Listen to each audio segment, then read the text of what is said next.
One thing first, though, a bombshell verdict today where families who have always felt their loved ones were sacrificed in care homes in the early days of the COVID-19 pandemic were vindicated. The High Court ruled that the discharging of hospital patients into these institutions without testing was unlawful. Dr. Kathy Gardner and Faye Harris, whose fathers both died after COVID hit their care homes in April and May 2020 respectively, took the government and then Health Secretary Matt Hancock to court, successfully arguing that his decisions caused, quote, a shocking death toll.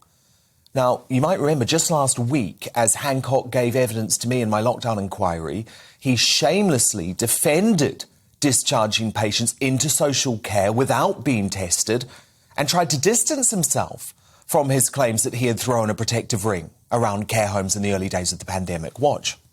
There was a testing capacity available. You chose not to use it on the people being discharged into the care homes. Well, it had to be clinically prioritised.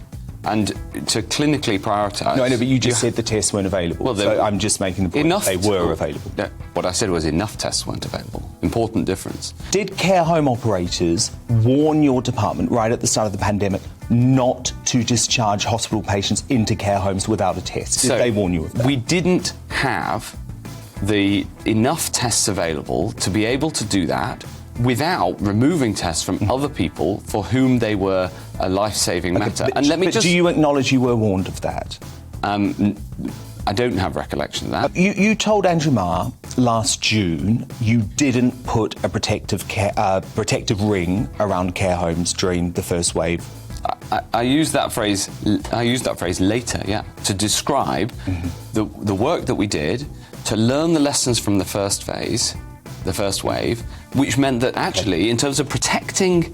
But I've looked into that. I've looked into that, and it's just not true, Mr. Hancock, because you actually used the phrase multiple times at the start of the pandemic, well before. There's two ways of answering this. The first is that